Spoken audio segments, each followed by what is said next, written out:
Welcome to the Limerick's Life podcast with your hosts, Sharon Slater and Peter. Welcome to episode 8 of the Limerick's Life podcast. I'm Sharon and I know about history. I'm Peter and I don't know about history. So what are you going to tell us about today? How much do you know about 19th century authors and where Bovril got its name? I know very little about 19th century authors. I've never had Bovril, though my friend Evan does love it. It's gross. So let's get away from Bovril for a second. Our story today surrounds the incredibly convoluted life of Rosina Anna Bulwer-Lytton nee Doyle Wheeler. That's a pretty convoluted name. It sure is. Rosina was born on the border of Limerick and Tipperary in a place called Ballywire near Galbally. In her autobiography, she stated, "I was born at Ballywire, my father's place near Limerick. My father, Francis Massey Wheeler, was the eldest or rather only son of Hugh Trevor Wheeler of Ballywire, County Limerick, by his wife Charlotte, daughter of Hugh, 2nd Lord Massey of Hermitage in the same county. Her family was closely associated with Limerick City, her father dying there in 1820, and he was interred in the family vault in St. Munchin's churchyard." Oh, how old is he when he died? We'll get to that later. Finally, her marriage notice in the Limerick Chronicle refers to her as Rosina Doyle Wheeler of Lizard Connell in County Limerick. Lizard Connell? That was also around the same place, next to Ballywire. I see. So while her house was just on the Tipperary side of the border, her heart was completely in Limerick. Oh. Rosina said of her own birth in November 1802. Get ready for this. "The first mistake I made was being born at all. Though, like most of the serious errors that may be laid at my door through life, I had no choice and little part in the matter." Okay, I like her so far. I like where this is going. You're going to like her even more. She was completely correct in this, as her life read like a series of unfortunate events, many of which were out of her control. I love those books. No, not the book. Not the book series? Oh. Her parents married very young. Their marriage was not a happy one. Francis Massey Wheeler was 19 when he married Anna Doyle. She was about 15 or 16 and the daughter of a Protestant archbishop. They were both pretty young, so. Mm-hmm. Francis hoped for a son to inherit the estate, but out of Anna's 6 pregnancies, only 2 girls, Henrietta and Rosina, survived. Mm-hmm. Anna was an early feminist. I'd say pushed even more by having these 2 daughters. In 1829, she forensically refuted arguments for male superiority and encouraged women to work together to create an organization, and I'm going to quote her, "to obtain the removal of the disabilities of women and the introduction of a national system of equal education for infants of both sexes." Nice. In 1830, Anna wrote The Rights of Women, so she was really headstrong and gung-ho for this. Yeah. Rosina was 10 years old when her parents separated. She moved with her mother and her sister and her aunt to her granduncle John Doyle's home in Guernsey. Where's Guernsey? It's one of the Channel Islands between England and France. Ah. They stayed there for 4 years, during which time Rosina was educated by a French governess and a variety of other teachers. She got a decent education, so. Oh, absolutely, and she was not done yet. She then moved to London with her granduncle and was educated in part by the poet Frances Arabella Roden, who, according to Mary Mitford, had a knack of making poetesses out of her pupils. Meanwhile, her mother and sister spent most of their time in France, because Guernsey was halfway between them both. Yeah. Rosina met her father only once more before his death in 1820. He died presumably of alcoholism. Oh. Yeah. The Limerick Chronicle stated of his death, "On Sunday night at his house in Henry Street, after a short illness, aged 44 years. Young enough. Francis Wheeler, Esquire." And it goes on to say, There never existed a gentleman of more amiable or affable manner. Possessed of a liberal education, he contributed to the information and happiness of all who had the honour of his society. So he was only 44. So you said Rosina had one sibling? Yeah, just Henrietta. And Henrietta died 6 years after Rosina's father died. Oh. This left Rosina as the sole heir of her father's estate in Limerick. Would that have been worth a good bit? Oh, yeah, absolutely. So her father died, her sister died. How's her relationship with her mother? She had a fractured relationship with her mother, who earned her income as a translator of texts from French to English. Oh. At one point, she attempted to sue Rosina for being inconsistent with her allowance out of the Limerick estate at Lissyconnell, but this case was dismissed. Oof. That's some great parenting right there. Mm-hmm. If you've watched any period dramas, you know that a young woman with an inheritance gets courted a lot. Mm. Being the sole heir to an estate caught the interest of Edward Bulwer-Lytton. Bueller. No, Peter. Bulwer-Lytton was the third son of an English landed gentry family who was not in line to inherit his parents' estate. At this stage, Rosina was in her mid-20s and was a few months older than Edward. The pair married on the 29th of August, 1827. The Limerick Chronicle noted, at St. James's Church, London, Edward Bulwer-Lytton, Esquire, third son of the late General Bulwer of Heaton Hall, Norfolk, to Rosina Doyle Wheeler of Lizardconnell in County Limerick, only surviving daughter of the late Francis Massey Wheeler, Esquire of Lizardconnell and Ballywire. The bride was given away by her uncle, General Sir John Doyle, and the happy pair, after partaking of a cold collation, a small meal, at the house of Colonel Doyle in Montague Square, set off for their seat at Woodcock House, Oxfordshire. So this is one of those rare cases where the woman was the older one in the marriage. Mm-hmm. And she had all the money. But we've come across that before. Despite the happy announcement in the newspaper, the marriage began with friction. Edward's mother bitterly opposed the match. She stopped her son's allowance when they got married, so he had no choice but to write for a living. Was he any good at it? Well, yeah, it was a blessing in disguise, really. He became one of the best-selling authors of his day, second only to Charles Dickens. Ooh, I know Charles Dickens. I know that name. He ended up becoming responsible for the following commonplace phrases. You probably know these too. The Great Unwashed, the pursuit of the almighty dollar, and the pen is mightier than the sword. Oh, pretty influential writer, so. Mm-hmm. In some good and some bad ways. One of his later books was a work of science fiction, Vril, The Power of the Coming Race. This book was so popular at the time that its name was used in advertisement, and we can still see it today in the meat extract Bovril, which is a mixture of bovine and vril. Ah, so that's where the name Bovril came from.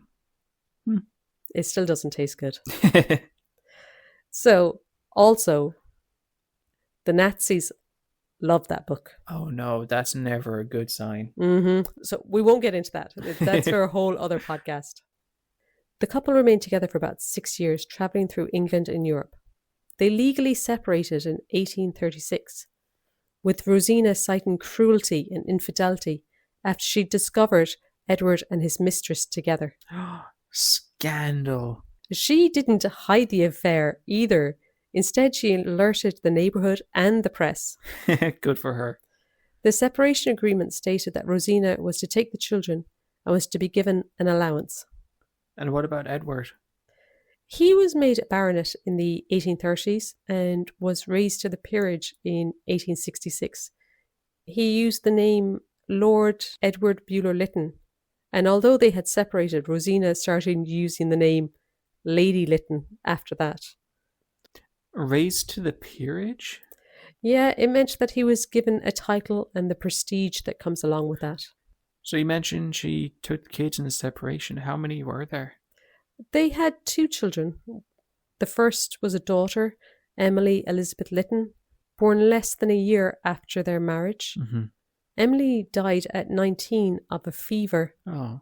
although there were rumours that her death was more suspicious, but these haven't been proven. Her son, Edward Robert Bulwer-Lytton, was known as Robert, and he was born in 1831. He later became the first Earl of Lytton and died aged 60 in Paris. So they only had 2 kids. She was one of 2 kids and he was one of 3. For this podcast, those are very small families. Absolutely. Following the separation, Rosina moved to Dublin for 2 years with her children, before Edward had her children removed from her. He could do that? Oh, yes. Although she was allowed to keep them for a while, he still had full rights to them and could stop her from seeing them ever again if he wanted. Jesus. What did she do then? Then she spent several years in England and France, exiled from her children. Oh. While in Paris, an article appeared in a London newspaper in 1839, saying she caused a scene in front of her husband's brother. She disputed this and called for a retraction, stating, I'm going to quote here, Mr. Henry Buller was not, nor has ever been, at Lady Almerd's since I have been in Paris, as her ladyship, with great delicacy of feeling, avoided asking him on my account, though I can have no possible objection to meeting any member of the Buller family, I never having injured them, however much they may have injured me. I know it is their object, if possible, to hunt me from society. After this, she kind of sought vengeance on her former husband by publicly opposing him and threatening to ruin his political career. In 1839, that same year, Rosina published her most famous work, Chevalier, or The Man of Honour, which was a thinly veiled caricature that lambasted Edward. So she wrote a diss track. Mm-hmm. In 1848, both her mother and her daughter died. Oof. Yeah. That's sad. The Limerick Chronicle again, it noted that on Sunday in Camden Town, Anna, relic of the late Francis Wheeler, Esquire of Ballywire, County Limerick, sister of Sir John Millie Doyle, survived but a week her only granddaughter, Emily Lytton, daughter of Sir Edward Bulwer-Lytton. She was a woman of extraordinary mind, of singular personal attraction, and the most unaffected benevolence, and few have departed this life more generally or sincerely lamented. So what's going on with her son at this time? Her son was still under the guardianship of her former husband, and she had had no contact with him for the previous 10 years. So really, she was alone in the world, without a close relative by her side. It's a very rough time for her, so. It really was. But Rosina, with nothing to lose, set her sights on her former husband, who had so drastically changed her life for the worse. In 1851, Edward was producing a play with his close friend, Charles Dickens. Mm-hmm. Dickens, incidentally, named his last child after Edward. That's how close they were. Wow. Proper besties, so. When Rosina got word of this play, she produced a fake poster to hang outside the venue. In it, she referred to her husband as a gentleman, ? She writes the full word out, with gutta percha rental of £10,000 for his acquaintances, which conveniently shrinks to many hundred whenever he is applied to give his wife enough to live on. Could you imagine if she had Twitter? Mm-hmm. She said he had a gutta percha rental? Yeah, a gutta percha was the name for a rubber plant. So she meant he had a bouncy income for his friends, but couldn't spare a penny for her. I see. Okay, let's take a detour back to Limerick. In autumn 1858, Dickens, the husband's bestie, paid his only visit to Limerick. That year was one of intrigue in English literary circles, with the wives of all three of the most famous authors at the centre of controversy. Ooh. On the 8th of June 1858, the London correspondent to Scottish newspapers informed the public of a rumour swirling around in every literary society that Dickens's marriage had collapsed because of an affair he was having with a much younger woman. Ooh. It stated, "Strange that the matrimony should have proved so unhappy, an estate to our three most celebrated writers of fiction. Mrs. Thackeray is in a madhouse. Lady Bulwer-Lytton persecutes her husband by spiteful novels, while the affair, which is just now exciting so much scandal, completes the matrimonial misfortunes of the trio." This seems like the height of the scandals, but by the time the year was out, both Catherine Dickens and Rosina Lytton would also encounter the madhouse through their husbands' schemes. Good old schemes. Although Dickens plotted, his wife never went behind locked doors. But Rosina did. Let's take a step back. A year earlier, in 1857, the Matrimonial Causes Act was passed. This allowed for divorce in certain cases, and Rosina saw it as an opportunity to finally rid herself of her husband. But unsurprisingly, the Divorce Act was unequal. Men could win a divorce by proving infidelity, while women had to prove infidelity plus cruelty, etc., etc., etc. So classic mid-1800s right there. As Edward was running for Parliament at the time, he didn't wish to be certified as cruel in the courts.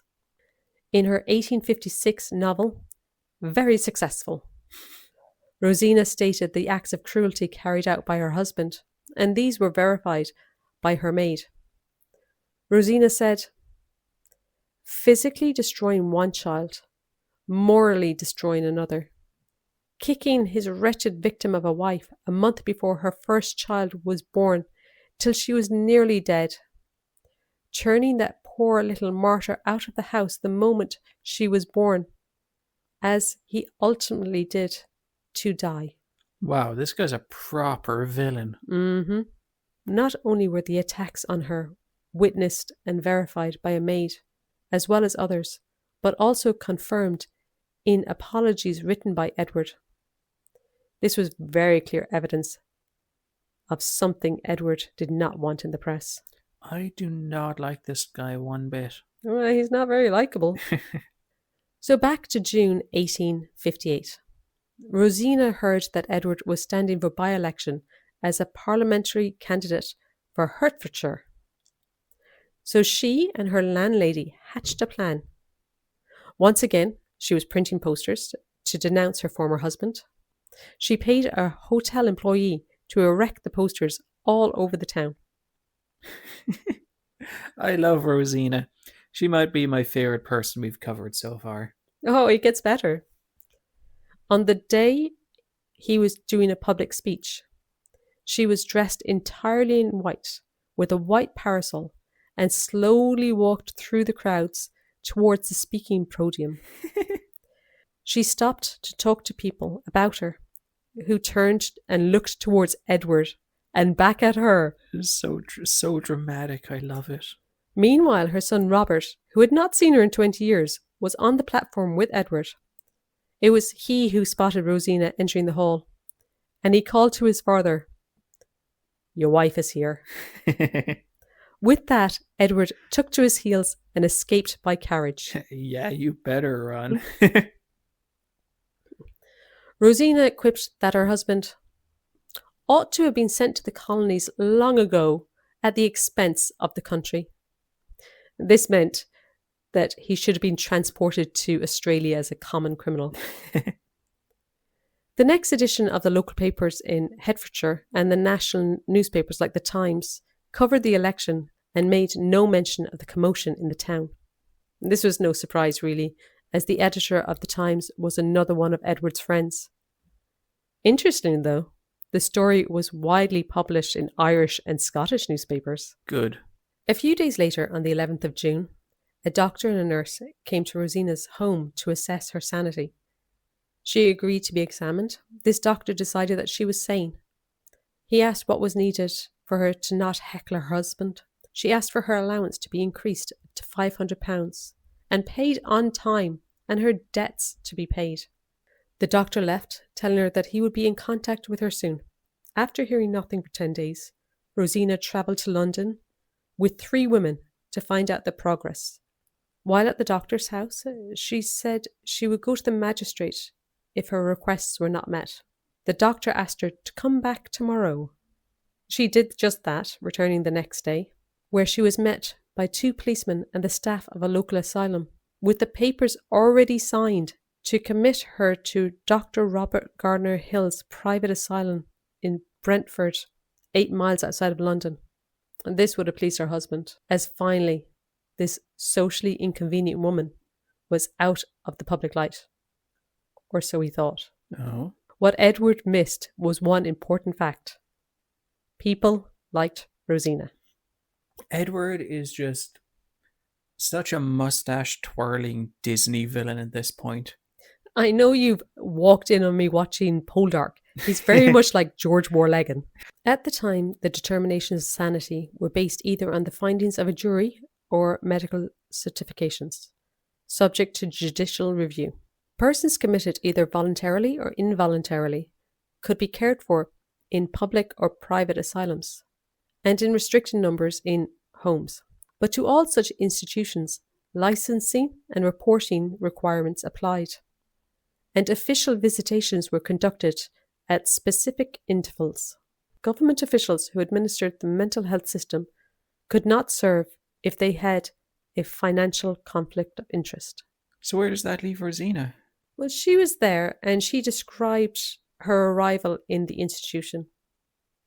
I was shown upstairs into a large bedroom with 2 keepers and the windows duly nailed down, and the only opening about 3 inches from the top.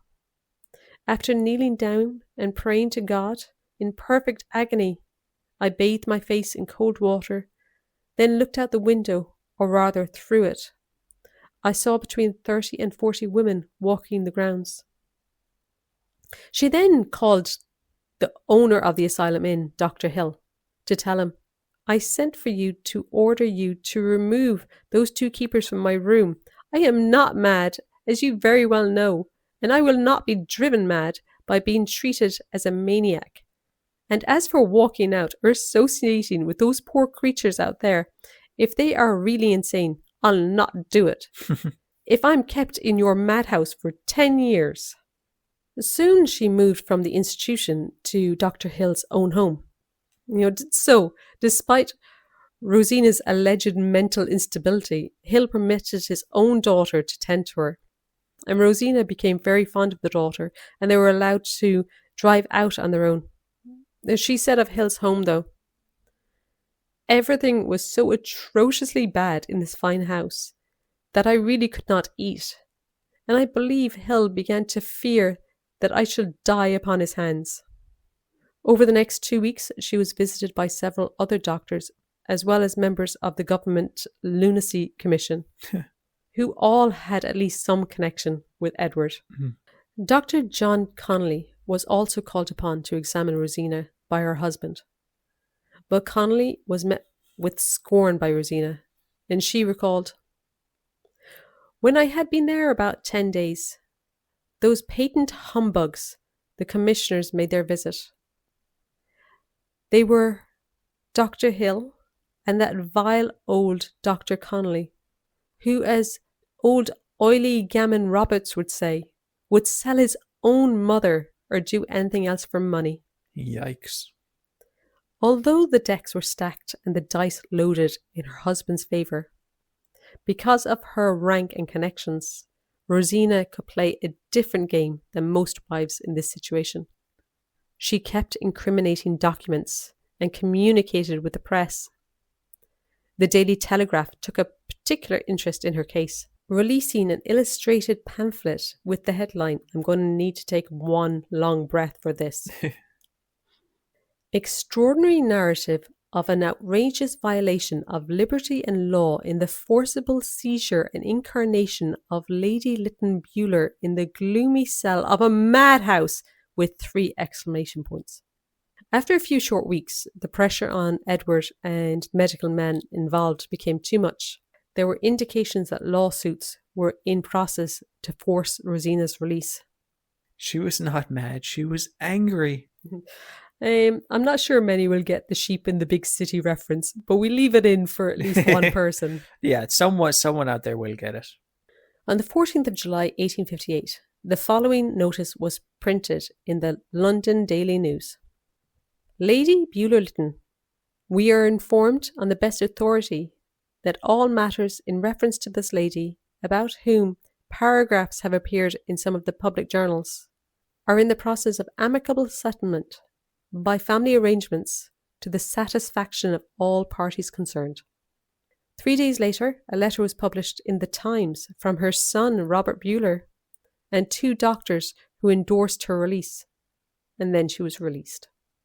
In a later publication, she described her case as a narrative of persecution of the most base and unmanly kind, practiced by a wicked man of great talent and resources upon a noble lady who had hardly anything to defend her but a high spirits and a consciousness of innocence and a resolve not to be crushed.